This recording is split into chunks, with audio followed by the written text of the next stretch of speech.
Welcome to Beyond the Threshold, the podcast where we explore the evolving landscape of security across schools, sports, healthcare, cities, and beyond. Every episode, we dive into the challenges and innovations that shape how we protect our communities. Today's discussion is hosted by Evolve's co-founder, Anil Chitkara. Gun violence is often described as one of the most polarizing topics in America. But when you actually ask people what they want, not what they think about politics, but what they want for their kids, their schools, and their communities, something very interesting happens. They agree on a lot more than the headlines would have you believe. Today, we're talking about what we agree on, what to do about it, and perhaps most importantly, why it can still be hard to act on this shared ground. I'm joined by three people who think about this from very different vantage points.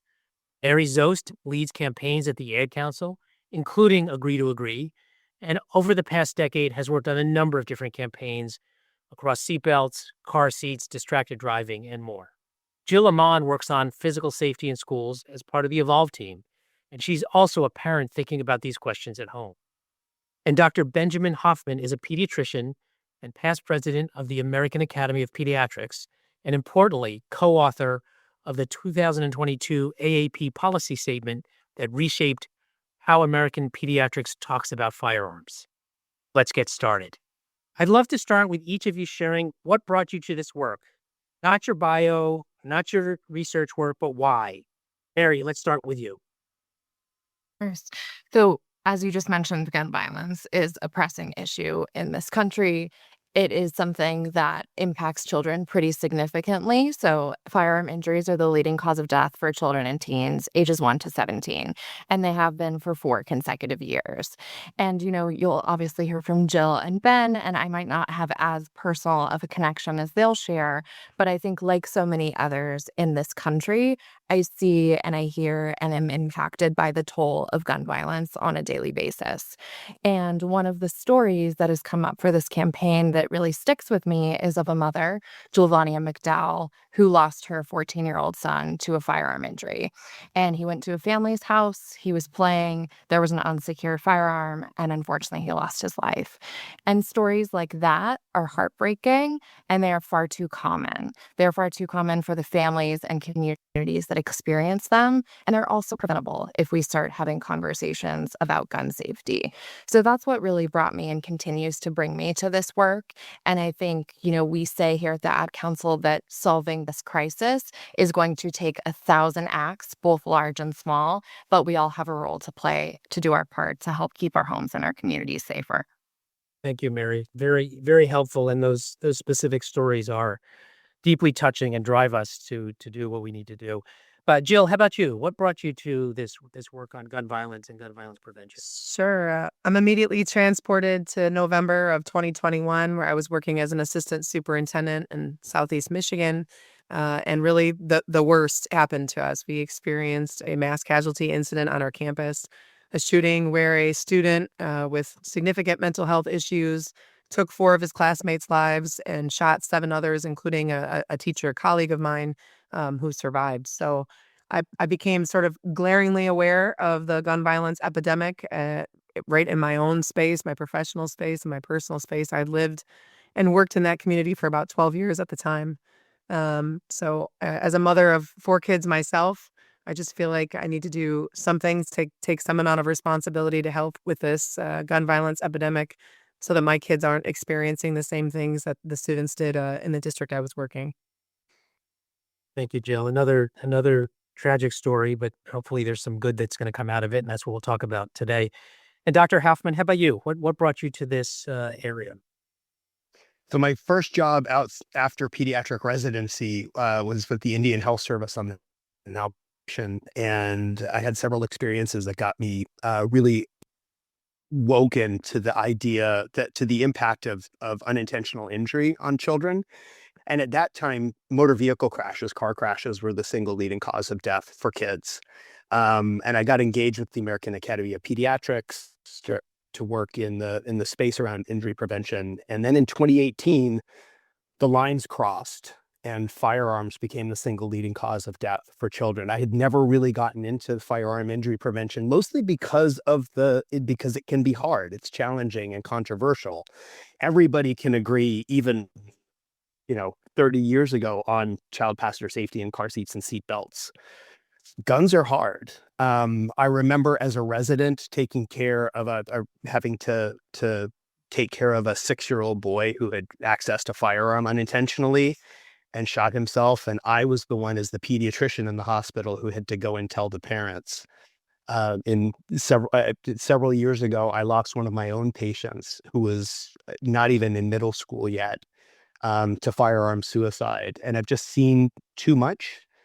And it's time that something needs to change. The fact that we live in a country where firearms are the single leading cause of death for kids is something I can't even fathom. Yeah, it's a tragedy. And these are three examples and three specific stories, but unfortunately, there's hundreds and there's thousands of these stories out there. So, um, it's going to be very interesting to have this conversation. Three different people from different angles, but sort of coming at, I think, the same mission and the same focus.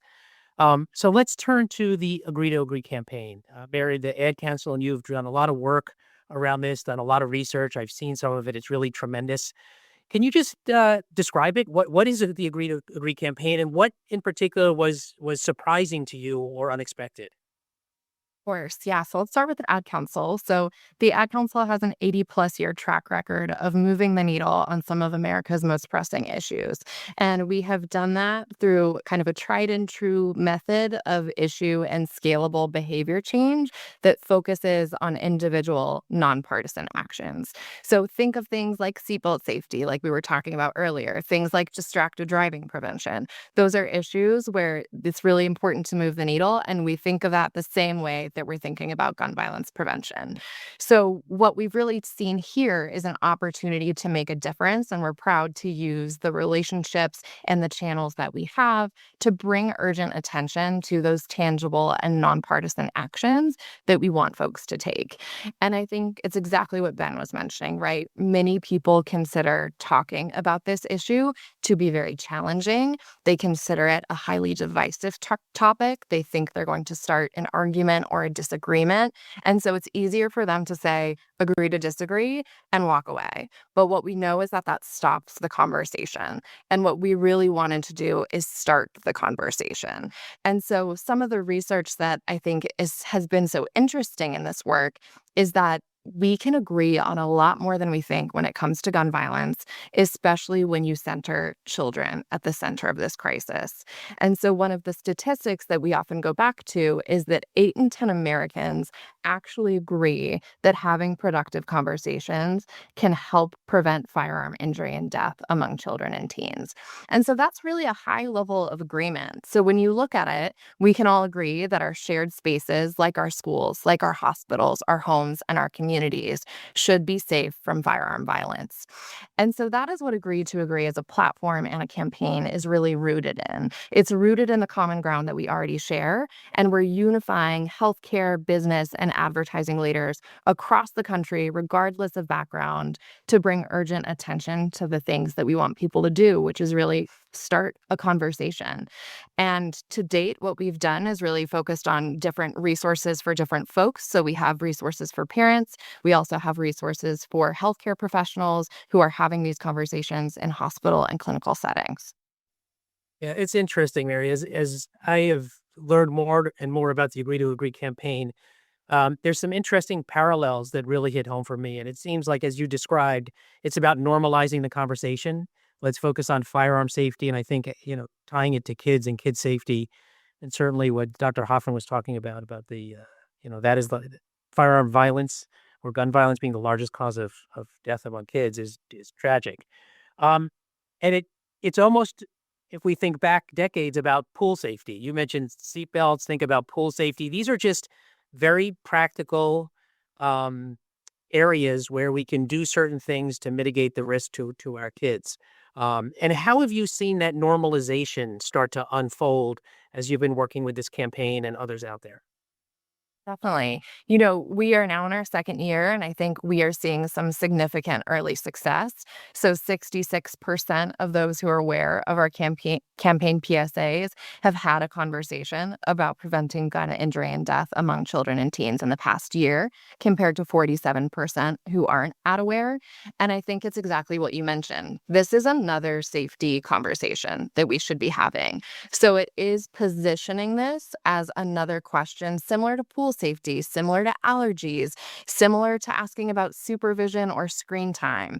We want people to add this to their toolkit and understand that it's normal to ask these questions. And it might be a little bit uncomfortable at first, but it's just any other question that you would ask to help keep your kids safe. So when we think about this topic, it sounds so daunting and like it has to be we have to be so intentional about these very high risk, conversations. I don't think it has to be like that, right? We're talking about very small, bite-sized conversations to our comfort level. Just thinking about in my parenting role, our kids have sleepovers pretty frequently, and we like to be the sleepover house. Well, we have a lot of firearms. I have a husband who is in law enforcement and happens to be an avid hunter, and that's a conversation we have with any child who's going to be spending the night in our home. Just so you know, we have firearms in the house.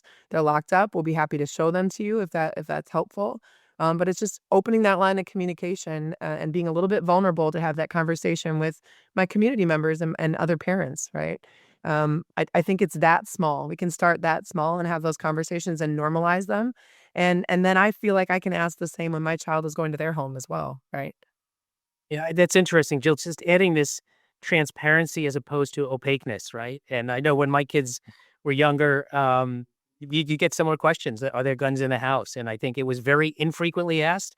And I remember when my wife would ask me, I'm having somebody come over, and the mother asked her, are there guns in the house? And if it was a little bit of a funny question. And this is, 15, 20 years ago. And I think that's exactly part of the point is how do we get it away from being an awkward question?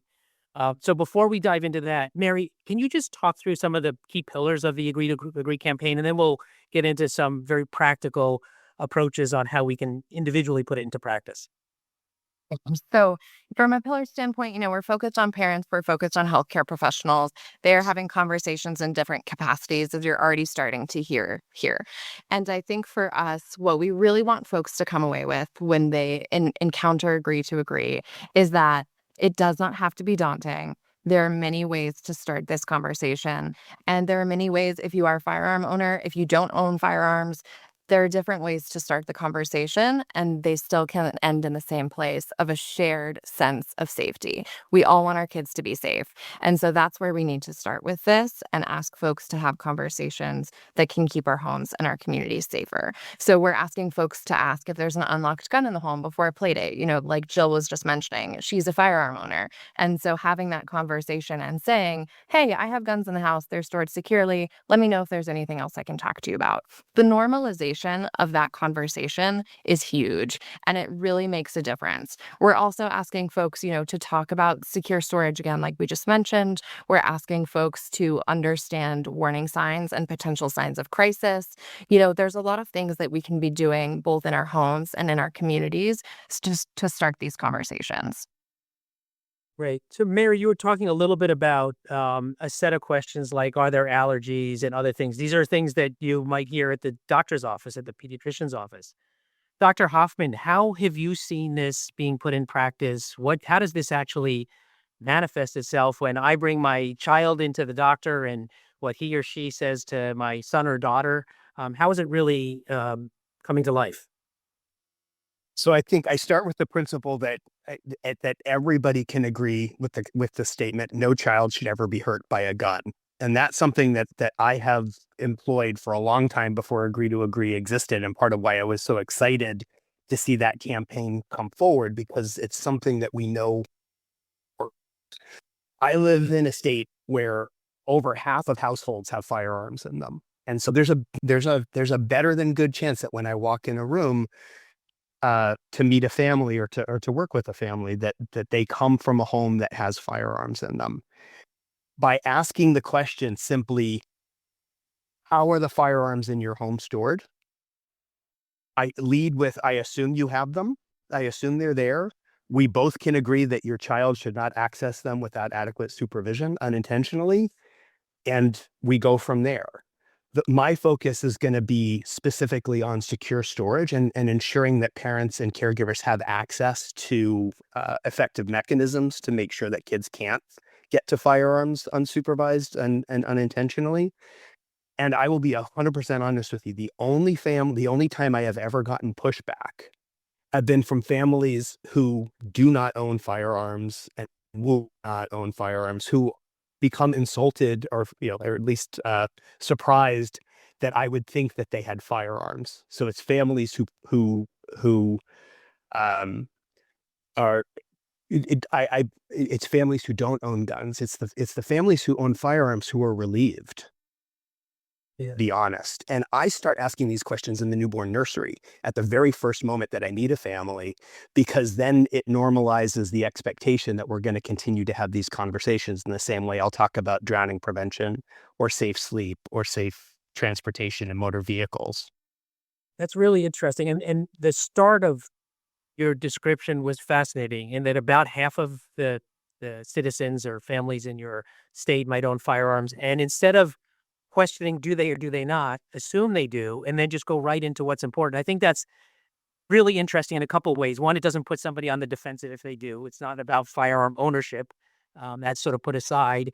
And also, if you're not a firearm owner, but you're hearing a doctor raise questions about it, that gives you a little bit of encouragement to talk to others about it as well. I think it's a really interesting approach to de-escalate sort of a potentially, tense situation and make it a very normal conversation. Yeah, I think part of the challenge for me and a number of my colleagues is that I personally don't own firearms. And so it's hard to talk about things where you don't, as a physician, it's hard to talk about things where you don't really have credibility in the space. And that's part of why I think healthcare professionals can sometimes be intimidated around those conversations. I'm not an expert in firearms. What business do I have talking about it? But once you broach that, once you break the seal on those conversations and you get comfortable understanding different approaches to secure storage and ways that parents and caregivers can think about it, it becomes, as you said, normalized like everything else we do. Interesting. Jill, you wear a couple different hats. I want you to put the parent hat on, and you talked about it a little bit, but how do you suggest parents have these conversations with other parents? Or if they're being asked, how do they respond if they're being asked about firearms in the home? Yeah, I think, like you talked about the transparency aspect, because we are gun owners, I think that offers us an opportunity to sort of be first to the conversation and sort of, welcome them to have a conversation about it, other parents in our group of friends. I do think that people are uncomfortable around it. I think that as soon as you bring up the topic, you can kind of see people shift in their seat a little bit. And so we've done a lot in our particular neighborhood to talk about it just because our kids are around the same ages and we're doing that. But every new family that we discuss it with, you can sense a little bit of a different reaction, right? But I'm trying to have these conversations not only with the parents, but also trying to get them into the school environment and trying to understand, how should the school be interacting? We have a school resource officer, for example, who covers my kids' elementary school, talking to them about it. And not only weapons, but all the other great things that we would want our police officers, other life skills to teach our kids, whether it's not taking candy from strangers or not talking to strangers on the street. I think that these education programs are really helpful in our area. And I've been trying to really bolster those and support those as much as I can as a parent as well. Yeah, that's a good transition into talking about how you suggest educators talk about it. So you were sort of touching upon that, but what what guidance, what examples would you give other educators, whether they're teachers or administrators or SROs or whatnot, to have this conversation with kids or with parents in the school setting? Yeah, I mean, I'm honored to go to so many different types of school communities and talk about this topic, right? And people feel very differently, and it is a really polarizing topic. I really want to hear from the kids about it. So, something that I didn't realize or didn't take into account is after we experienced tragedy, our oldest were 9 and 7 years old, our girls at the time, and our boys were twins, they're 4 years old. And so for the older two, I really didn't want to discuss with them that you could die at school. I didn't think that, my kids in single digits of age needed to have that conversation. And So sheepishly, I shied away from it. My husband and I didn't have that conversation with them in a controlled environment in our home. And then, of course, because we live in an age of information, they found out about what happened in the shooting the next day at school. They go to school in a local community, not the same one where the shooting took place, but nearby. And instead of having that conversation with me and their father in their home and in a space that was probably comfortable for them, they had it in a place that was really fear based with their peers. And so that taught me something. That taught me that our kids know about violence. I don't think we need to patronize them and keep them from the conversation. And we need to really get them involved in it and really get them. They're our best little policemen and policewomen in these houses too. We have a lot of conversations with, what would you do if you found a gun at your friend's house? What would you do if you were here and you found a gun? We talk through these scenarios with them, not in a way that's scary, but in a way that's empowering, similar to when you're drilling in a school. It's very likely in a community like ours, much like Ben was talking about his community, that our kids will come across a firearm at someone's home. So they need to know what to do. We need to have real conversations about that. And I need to hear from them. Maybe they've already been in situations where they've experienced this. Yeah, interesting. And Mary, as you listen to these two examples and this very practical guidance, what's your perspective? What do you see in what you're hearing? And I'm sure you've had those kind of conversations with others as well. Yeah, exactly. I mean, I think it just underscores that this is hard work, right? I think there's, again, a perception that we can't do this, that it's impossible to do this. It's really hard to talk about. But I think what you just heard from Jill and Ben is that, yeah, it's a little uncomfortable, but it doesn't have to be perfect. It just needs to happen. And I think for us, especially given the crisis that we are in this country, gun injury is the leading killer of children and teens, we need to meet the moment. And meeting the moment can start by having a conversation.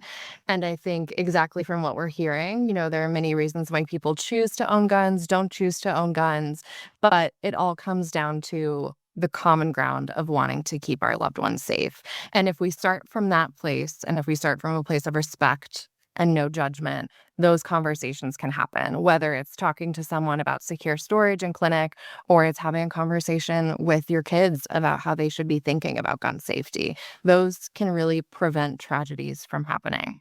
Yeah, really interesting. As I'm listening to the three of you, the other thing that strikes me, whether the conversation happens in the doctor's office or in the home, each kid is different, each family is different, and your doctor knows, the patient or the child there. Certainly, as a parent, you know it, and I'm sure as I think about my kids, I would have the conversation slightly differently based on both age and personality of the kid. And I think that having this in a safer environment, a common view, as you say, Mary, a common approach, a common goal, but to deliver it differently.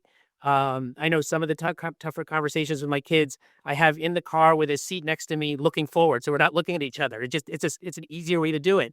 Others, I can sit across the kitchen table and have a very direct conversation with a different child of mine. So I think it's really interesting that there's a common goal, there's a common approach, but how you actually have that conversation is slightly different based on your children or child, your environment, and how you might want to do it either all at once or over time. And so these are really good examples of where and how to have conversations around gun safety and say storage and all of these related elements of the Agree to Agree campaign.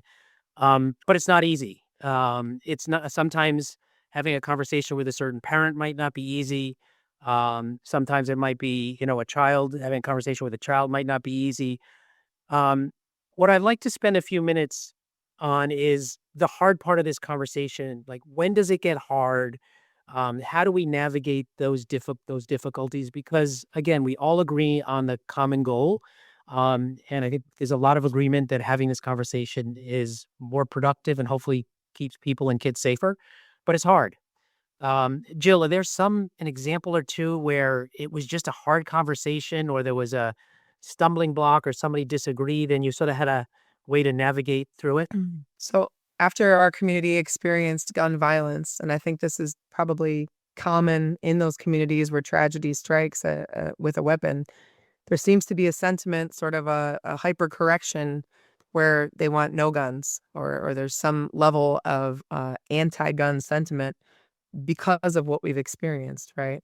And it was funny to sort of live in that community and have mixed feelings about gun ownership and not know who I could talk to about those without being offensive, and not really understanding, probably prior to that, how very personal a decision it is to own a firearm in this country, and what it means to different people, and why it can be so very uncomfortable, particularly when emotions are very high and trauma is very high. And what have you seen? Have you seen certain environments where, there might be violence that's happened and the nature of the conversation or the difficulty around it changes? I I personally have not experienced that. I think for me, understanding an individual scenario, so both the status of firearm ownership within an individual family and the community that envelops that family, but also understanding what the concerns of an individual child, family, or caregiver would be. We know when we look at the data on firearm injury in children, for example, that African Americans, especially young African American males, have a disproportionate, significantly disproportionate risk for uh, firearm injury through interpersonal violence, through assault. We know that American Indian, Alaska Native children and youth and white children have a much higher risk for firearm injury that's self-inflicted. So understanding their perspectives, their experience, and what the risks are, and boiling that down to what do you worry about, and how can we collaborate either on an individual level, or what I can do with my colleagues at the American Academy of Pediatrics at a bigger structural and policy level to start to impact the those real or perceived risks, so that you can live in an environment where you feel safe and secure, and you don't have to be afraid every day when your child goes to school or goes to a party or goes to sleep over at a friend's house that they're never going to come back. So that's a really interesting point that gun violence may present or bear itself out, manifest itself in different ways in different communities. Does that should that cause us to think about who we talk to about gun safety or how we talk to them a little bit differently? You gave a few very different examples. Or should we have the same conversation with the same people? I don't think you can have the same conversation with everybody. I know that, when I talk about vaccines, or I talk about really anything with a family, I have to understand their perspective, their lived experience, their beliefs. That's part of why, as a primary care general pediatrician, it's all about relationships, and people like teachers, physicians, law enforcement. There's an opportunity to not have just one-off conversations, but iterative conversations, both at that individual level, but also at the community level, to normalize the things that can be controversial and potentially difficult. And over time, they become significantly easier. As I said earlier, I start conversations around firearm injury prevention in the newborn nursery. And it's, like you can imagine a parent being a little bit nonplussed around, I just had a baby. Why are you asking about guns in my house? I'm going to ask about it at the 2-week visit, and the 2-month and 4-month and 9-month and 3-year and 9-year. And every time you see me, we're going to talk about these things. And then it becomes, as I said, normal and easier over time. And we can get to more nuanced aspects of it to really dig in. So we're making sure that a child and a family and a community are as safe as possible. Fascinating. Mary, as you listen to Jill and Dr. Hoffman talk about these very real examples and the difficult nature of some of these conversations, you've got both a body of research and then a campaign to help address that. What do you pull from that? What do you hear them saying? What else have you seen? Yeah. I think one of the things that stands out to me is the idea that you have to be an expert to start some sort of a conversation. And that's something a lot of people think.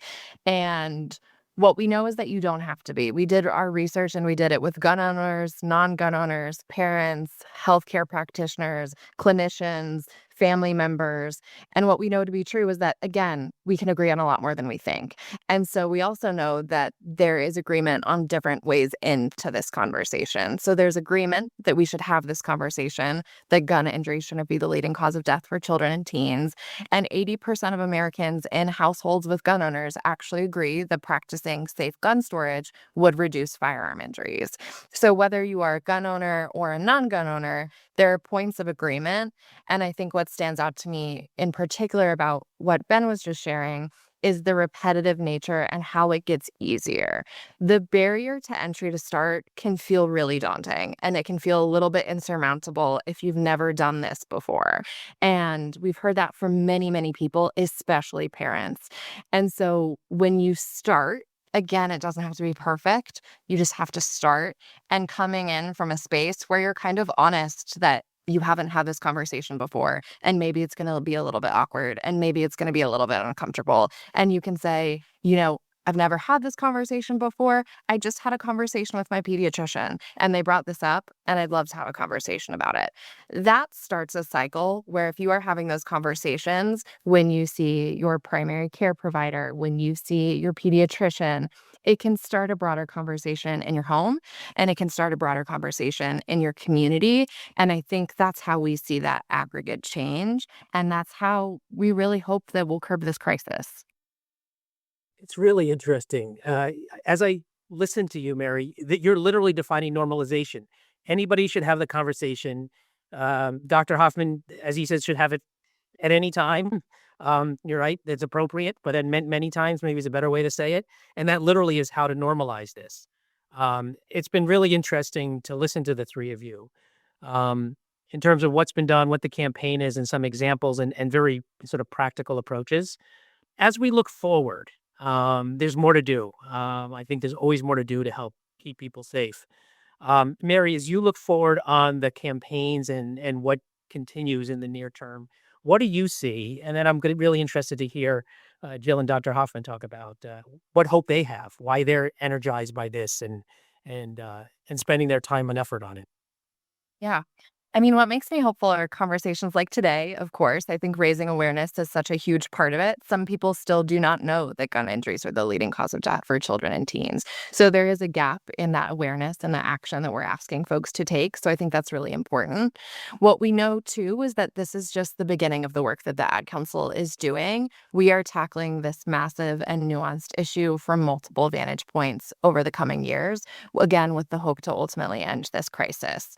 We also are trying to meet people where they are. So one of the things that we've done recently, which I found to be exciting, is we have an AI conversational agent available on agree2agree.org that helps surface some of the resources on that site faster based on, you put in a prompt, I'm a concerned adult and I want to know more about storage. And it will help surface a resource from our website so that people can have those conversations and get the resources that they need. So I think that's another example of meeting people where they are, kind of scared to start the conversation, but also in an environment where they're increasingly using tools like an AI chatbot to seek information. So the more that we can meet someone at a point where they're ready to have this conversation and just don't know where to start, that's really what we're doing. And my hope is that we can continue to expand and deepen the work that we're doing across this initiative. And Jill, as you look forward, you talked a lot about what you've done already, but what gives you hope going forward? Yeah, well, at this moment in time, 2026 is trending to be the lowest school shooting year in several others before it. So I'm really hopeful that the great work that we're doing with so many other partnerships in this space is helping to raise that awareness, that hypervigilance, and that understanding that we have to take our safety into our own hands in our communities. Right, we have to keep our buildings safer. It's see something, say something, anonymous reporting. It's all these other systems that are in place for comprehensive school safety that seem to be making an impact. So that gives me, a lot of heart. Um, I think our kids need to lead the way when it comes to this conversation. Maybe because of technology and because of the way that they have been raised as these digital citizens, they seem to be better at having tough conversations than maybe some older generations before us. And I think we should let them lead the way and have really difficult conversations that are going to lead to saving their lives later down the road. And Dr. Hoffman, what do you see next and what gives you hope? So I think when we really dig into what the crux of the problem is around kids, it is almost always unauthorized, unintentional access of a child or an adolescent to a firearm. I want to dig in for a second on school shootings. Since 1970s, there have been over 1,700 school shootings in the United States, and fewer than 20 of them involved more than 3 people. Those are horrific. They're they get a tremendous amount of news coverage and they terrify people. In my line of work around injury prevention, it's sort of like a plane crash compared to what we know about traveling in motor vehicles, right? It's like car crashes are the second leading cause of death. Kids, very few children die in airplane crashes, but when it happens, everybody pays attention. The overwhelming majority of school shootings are an escalation of an existing dispute that happened between one person and one or two other people. The majority don't result in a fatality, but we never hear about them. A child or adolescent who in a moment of crisis, whether it's despondence in a period of clinical depression, a 3-year-old who's curious, who finds a pistol in a bedside table, or an angry adolescent who has a dispute, any of them getting access to a firearm in that moment of severe risk is going to be a threat. If we can prevent that access through secure storage and other mechanisms, removing firearms in homes where we know there's a specific risk through extreme risk protection order laws and other policy-based things, being able to help support families in accessing secure storage options that work for them and not making assumptions that there's a one-size-fits-all cable lock will work for everybody. And I can go into details about that if we need to. I dream of a day where in my clinic, right next to our vaccine freezer, we have a stack of biometric firearm lock boxes. So that if a child comes in a behavioral health crisis, or we identify a family with a 3-year-old who has an unsecured firearm, that I can provide them what they need at the point of care, the same way I'd be able to do that with amoxicillin in an ear infection, because the vaccine against firearm injury in children is ensuring they don't have access to a firearm in a critical moment. So well said. So poignant. Thank you, Dr. Hoffman. Dr. Hoffman, as I've become more involved with gun violence prevention, I've spent more time with various healthcare providers. I spent time at an AMA summit that JAMA produced. I spent time with the Northwell Gun Violence Prevention Summit, and it's been just really educational to me. But as I've done this over time, I've seen changes as well. And I think in 2022 it was a very pivotal year and a change in policy. Can you tell us a little bit of what changed and where we were and where we are today with that? Yeah, one of the most powerful tools that I have as a pediatrician is policy that's written by myself and my colleagues at the American Academy of Pediatrics on everything from vaccines to how you treat peanut allergy to firearm injury prevention. The AAP has had a policy statement on firearm injury prevention and how to prevent injuries in kids for decades. In 2016, the policy statement from the American Academy of Pediatrics essentially led with, and I quote, "The safest home is one without a gun," which is undeniably true. But when you look at our statement on drowning prevention, we didn't lead the drowning prevention statement with "the safest home is one without a pool." In 2022, one of the things that I was adamant about as an author was shifting the frame and acknowledging that what we know about America and firearms. We know that 40% of homes in this country with children in them have firearms in them. And leading with "the safest home is one without a gun" becomes immediately antagonistic to almost half of the population. And that's a conversation stopper. So we were very specific and very deliberate about eliminating that one sentence and acknowledging that families have firearms and they own firearms for different reasons. We heard that Jill and her family have firearms for hunting and for work. There are a number of families who own firearms because they perceive a risk to themselves or others, and their reason for owning a firearm is self-protection. That's going to influence the way they think about firearms and their likelihood and ability or a desire to securely store them so that children and adolescents can't access them unintentionally. And we need to we need to meet people where they are. We need to understand the community. And as a pediatrician, the families I work with and my patients, and just shifting that frame from we're going to start out saying, if you own a firearm, we have concerns, to people have firearms. And we all can agree, getting back to the brilliance of this campaign, that no child should ever be hurt by a gun. How do we do that? Here's what the science shows. Here's what we know. And here's what we're going to do. Jill, you've talked a lot about being an educator and talking with educators about gun violence prevention. What do you think the most important thing or the biggest insight in preventing gun violence in schools is? We keep seeing in the research time and again that the most important way our students have to tell us about guns is to have an adult that they've identified in the building that they can trust. And we know that the majority of firearms that we're stopping in our buildings and we're becoming aware of are actually through that word of mouth or through the power of our students and our students' voices. And so helping them to identify whatever that process might be, a way that's easy for them to get in contact with an adult and to share information, whether that's an anonymous reporting system or you have some other way within your building and school setting to get students to the help that they need. I think that those conversations should be being had around our classrooms across the country. Mary, we've talked a lot about different aspects of the Agree to Agree campaign and some of the very practical kinds of conversations we have. What are some very specific actions people can take?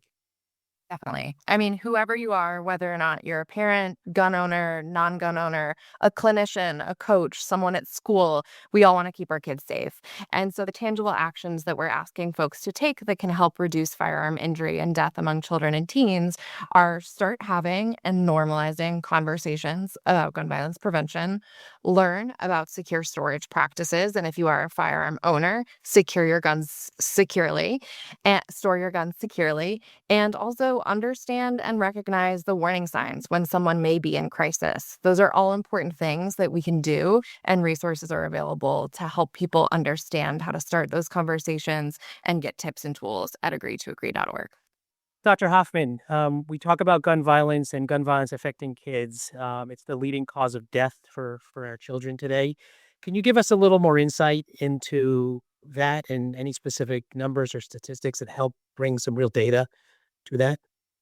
Yeah. What we know is that, as I said before, in 2018, firearms surpassed motor vehicle crashes as a single leading cause of death for children and youth. And what we know that means is every single week in this country, 68 children are dying by gun. And of those 68, 48 or so will be shot by somebody else, homicide. 23 will shoot themselves through an act of despondence as suicide. And around 3 or 4 will shoot themselves or somebody else because of unintentional access to a firearm in a moment. That's a young child or an impulsive teenager. To put that in perspective, the standard American school bus for elementary schools, the capacity is around 72 kids. 68 children per week dying by gun equates to 210 school buses. And I assure you, if there were school buses that were the problem, we would dig in and figure out a way to fix it. This is unacceptable, the status quo. And putting it in perspective, thinking about it in terms of the absolute numbers and not just abstract concepts, I hope can help change people's attitudes and spur us to collective action and engaging in the simple things that we can do, like conversations that in the way that Agree to Agree asked us to do that. As we close, I would like each of you to give one specific action, one specific suggestion to somebody out there. And the way I think about it is, if one person listening takes this action and has a conversation that might keep a kid or person safer, that's a win, right? So what is one specific action? And Mary, maybe we'll start with you. Course, I'm going to sound like a broken record, but we want people to have a conversation. So again, it can seem overwhelming, but you can do it. I think one specific thing is thinking of it almost like a safety tool belt. You're asking all these questions before your friend goes over to your child goes over to a friend's house. You're asking all these questions about allergies, pool safety. Add one and ask if there's an unlocked gun in the home. And if you are a firearm owner and your child has a friend coming over, proactively share that you store your firearms securely and start that conversation and normalize it. And if you still don't know where to start, visit agreetoagree.org, and there are plenty of resources to help start the conversation. Yeah, I think that's a great suggestion, Mary. And as I think about myself, sometimes it's easier to have that conversation with a close friend or even a spouse or a friend, a good friend, where even though I may not expect them to have a firearm, it lets me break the ice a little bit and get a little more comfortable with it and get a little bit pushback. But let's get started, right? And Dr. Hoffman, one specific piece of advice or action. So I would say be the change you want to see. If you are a firearm owner, take the lead on ensuring that every firearm in your home is secured and it can't be accessed by somebody unintentionally. And then start having conversations. As Mary said, I would challenge you, if your pediatrician or child health clinician doesn't talk to you about firearms, bring it up to them. Ask them. I think giving me and my colleagues permission to have the conversation can make it less daunting. And like, we're just people too. We can be and scared about having difficult conversations, although we do it all the time. If they don't talk to you, ask them to talk to you about it. Bring it up. And I think you will be pleasantly surprised at how it is received, and you may actually be able to impact not just individual clinician, but everybody that they see subsequently. And Jill? Yeah, I'm going to go just a little further left of bang. So I'm thinking to myself, in the 2019 U.S. Secret Service report, it was found that the number one way to avert a violent incident in a school is to have a single trusting adult relationship. So I would say for all of our kids and understanding that they probably have very active parents at home, to have a conversation with them and find out who is that one person. If you have to identify one adult in your school that if you became aware of a firearm you would go to, if you became aware of any concerning behavior, it's someone that you could go to during the school day and have them name that person and really have a conversation around that reporting and how comfortable they would feel coming to not only that individual in the school setting, but also yourself as their parent. I think you'd be surprised how much information they have about their classmates and maybe don't know what to do with it. That's what I'm learning over the years. I want to thank each of you for your time today, but more importantly, all the time you spend on this. It's such an important topic. Gun violence is a very complex issue. There are multiple different causes, and there are multiple different ways to address it. And those series of ways to address it, I think, are what's important. But this is one very specific area and a campaign that I think is really focused on something that we all can agree on. And something we can all do also. We can agree and we can also act on it. And thank you for the work each of you are doing. I believe it's making a difference. I believe it's very important to do out there. Again, if we save one kid from being injured or killed in gun violence, that's one more kid that's walking around for many more years here. So thank you, and I appreciate your time. Thank you for listening to Beyond the Threshold.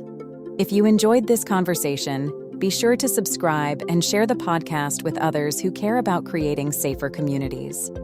Stay tuned for more expert insights and thought-provoking discussions in our next episode. Until then, thanks for going beyond the threshold with us. Stay safe.